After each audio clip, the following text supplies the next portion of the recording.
What's going on, everybody? Welcome back to Chuds BBQ. My name is Bradley Robinson, and today I'm going to show you how I took brisket trimmings and turned it into this delicious, cheesy, homemade American cheese, super duper yummy, beautiful cheeseburger. Coming up! Alright, if you saw my previous video on how to trim a brisket, you will know that keeping your brisket trimmings is a must because you pay just as much money for that meat and fat as you do for the brisket itself. There are many things you can do with the meat and the fat, including making tallow, making chili, making taco meat, making sausage, or making burgers, and that's what we're going to do today. So, first thing we got to do is bust out the meat grinder.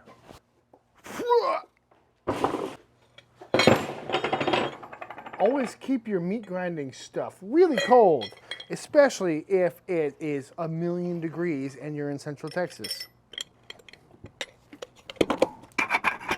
So you can use any cuts you want to use when you're making burgers. You got your sirloin, chuck, ribeye, but today we're using brisket. Just cleaned out my freezer, got a whole bunch of brisket right here.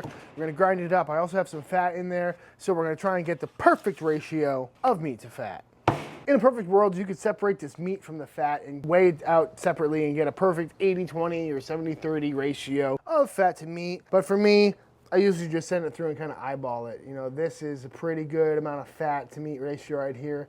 And then we've also got some chunks of extra fat that we can throw in if it's looking a little too lean. I've had this meat in the freezer for a bit, so it's pretty stiff, but still pliable. That's just gonna help with the grinding process so the fat doesn't smear. As for the grinder itself, this is a 10mm plate. If I was using a better cut like sirloin or chuck, I may send it through the smaller die, but because it's brisket and it's got so much connective tissue in it, I'm gonna send it through this big grind twice. And what that's gonna do is make sure it cuts all those really rubbery strands down as small as possible to give us the most tender burger without overworking the meat. If you sent it through this small die twice, it would end up kind of emulsifying the meat, get more of a hot dog consistency.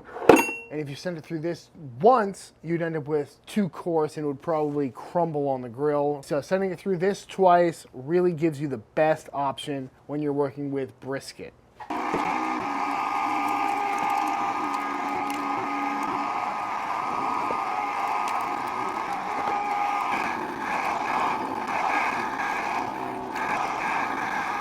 All right, as you can see, we've got a pretty good fat content going on here. If it was looking light, I might send some more fat through. I sent a few of these chunks through during the grinding process, but again, I'm just kind of going by eye here. This is really chunky right now. If you made a burger out of this, it would be really loose and it very well may fall apart on the grill. So now we're gonna send it through again, get the double grind going, and we're gonna have a much better burger consistency. And that is some beautiful looking ground beef. All right, now that all of our burger meat is ground up, it's time to start forming patties. And to do that, I've got a burger press and some patty wax, which is just parchment paper cut into burger-shaped squares. These are both unnecessary steps. You can easily just hand form these yourself, but I really like the precision from the press, make a perfect patty. And also the paper helps keep the meat from oxidizing in the fridge. So when it comes to making burger patties, you can go with whatever size you like. Oftentimes I'll go with a 1/4 pound, do a little double stack, even lighter than that. Do like a real fast food style smash burger. At Leroy & Lewis, we do a 1/2 pound burger patty, which is fantastic, kind of like a pub style burger. But today, I'm gonna go with about a 6-ounce patty. That's why I got the scale out here. Make sure these are all consistent. And this is a burger that's not too heavy, but still substantial enough. Patty wax on top, and then form the burger.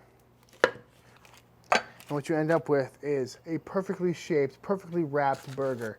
Toss that right in the fridge, vac seal it, put it in the freezer, and you've got burgers for a long time. This is a good size, like weeknight burger.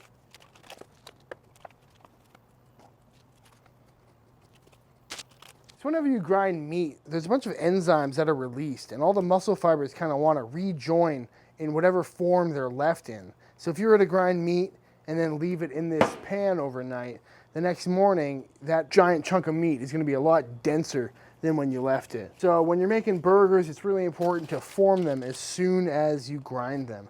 Same principles work with sausage as well. You want to case your sausage as soon as you grind it. Otherwise, when you try to case it, it's going to end up with a lot of different air pockets, or with burgers, it's just not gonna have as tight of a bind. So this is a good step to do in bulk, which is what I'm doing here. Finally cleared out all the meat from my freezer, make a bunch of burgers, form them up, and then we'll let them rest and have a beautiful pile of burgers. Now that these burgers are all ground and formed, we have to let them sit overnight, or at least for a few hours, because like I said, the enzymes want to bond together. And if you cook these right away, they'll likely fall apart on you because the ground meat hasn't really formed into a cohesive unit yet. If you really are in a hurry, you can throw these in the freezer for a little bit and just solidify them up. But I'm in no hurry, so I'm gonna let these go in the fridge overnight, and tomorrow we'll fry these up and they will be delicious. So one of the biggest critiques we get from all the internet trolls and haters out there about the L&L burger at Leroy and Lewis is people saying, I can't believe you're making this beautiful hand-formed Akaushi brisket burger and then throwing American cheese on top. And to me, American cheese is the only cheese that goes on a cheeseburger. Nothing else melts like it, and nothing else has that same creamy texture that a cheeseburger really needs. And a lot of other cheeses, when they melt, they just kind of oil out, and it's just not a good look. A lot of people are also scared of American cheese because they're not really sure what it is. They think it's made of plastic, or that it's made out of really low-grade ingredients, and a lot of the time it is, but you can get high-quality American cheese. But today I'm going to show you how to make our own using real cheese. All right, to start things off with our American cheese, we're gonna add 1 stick of butter to a pan. It is time to add in our sodium citrate. And what this is a natural salt derived from citrus fruit, and this acts as a really good emulsifying salt. We're gonna dissolve it in this butter. This is the real secret to making American cheese, because this is what's gonna stop the cheese from splitting into milk solids and oils when melted. I'll have a link in the description to where you can pick this salt up for yourself. Now that all the sodium citrate has dissolved, I'm gonna add about 300 grams of heavy cream. You can add whatever liquid you like, water, beer, milk, buttermilk. I'm going with heavy cream today. And then it's time to add the cheese. I'm going with some Tillamook sharp cheddar today. I've got about 400 grams of sharp cheddar, and I also have another 300 grams of Kobe. Any orange cheese will give you that classic American cheese look, but you can also do this with blue cheese or a mixture or pepper jack or whatever you like.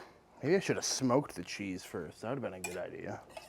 So 700 grams of cheese total. We're just gonna melt this in and then blend it until it's perfectly smooth. Starting to come together real nice. This is also a really great way to make some amazing queso. So this is all thoroughly combined, but just to make sure it's perfectly mixed, I'm gonna use this immersion blender. And that is looking just about perfect for me. All we need to do is put it into a container to solidify. You can do this in whatever shape you like. I'm gonna put it in this quart container so it's got nice round slices that are about the same size as the burger patties I made. Give it the old tappa, get all the air bubbles out, and pop that in your fridge until it's completely chilled, and then it'll be sliceable, perfect, sharp cheddar American cheese. A good burger sauce can really make or break a good cheeseburger, and all it really is a mixture of all your favorite condiments that go on top of a cheeseburger mixed together. That being said, make your own, customize it to your taste buds. For me, I'm gonna start out with the classics. Ketchup and mustard, fancy sauce, but not just any ketchup. We're going with Whataburger, spicy ketchup. Can't go wrong. Next up, mayonnaise. Some people don't like mayo on their burgers. To each their own. And I'm a big fan of a heavy mustard when it comes to a burger. So I'm gonna do about equal parts of those 3, to which I'm gonna add a little bit of garlic powder, some black pepper. Going pretty heavy because I don't plan on adding any black pepper to the burger itself. Squirt of hot sauce. And we'll do a dash of pickle juice as well. Just whisk it up. Very classic burger sauce. Just a few more items in our burger mise en place before we start cooking, one of which is vegetables. I'm not a big fan of tomatoes on my cheeseburger. I think it slides around too much, adds a little too much water to the party, but I am a big fan of shredded lettuce. I like it nice and thin. Look, Mom, I'm eating a vegetable. Other vegetables going on this cheeseburger are pickles. Today I'm going with just some classic store-bought pre-sliced pickles. Other than that, onions is the only last thing to do. And for that, this is a little trick I learned a while back. I'm gonna rehydrate some dehydrated onions. The reason I like rehydrated onions is because if I'm doing 1 or 2 cheeseburgers, I don't have to dice up an entire onion. And at the same time, it also gives that really nice nostalgic fast food flavor. One time I was eating a McDouble and I was wondering, are there employees at McDonald's dicing up these perfect onions every time? And I looked it up and no, they use these chopped onions, dehydrated. They just rehydrate them and throw them on burgers. So I gave it a try once and it really made the burger just have that super classic taste. Pour some hot water on there and let them bloom, let them rehydrate, and you've got some beautiful onions for your burger, no waste, and super cheap and easy. Highly recommend giving this tip a try. So this cheese has been in the fridge for the last few hours and is completely ready to come out of its mold. Beautiful. Let's get it out. Whoops. Yeah, maybe don't slam it down on the table like that. All right, there we go. Some beautiful looking American cheese, and you know exactly what went into it. This fancy pantsy wire cheese slicer just arrived in the mail. Let's give it a shot. All right, I like that. That's a perfectly thick slice of cheese. Let's see if we can get it a little thinner. Yep, that's perfect for a burger. I'll have a link in the description for this as well. And there you go, guys. That's how you make your very own American cheese slices out of some high quality cheddar cheese. Please give this a try. This makes one hell of a grilled cheese sandwich.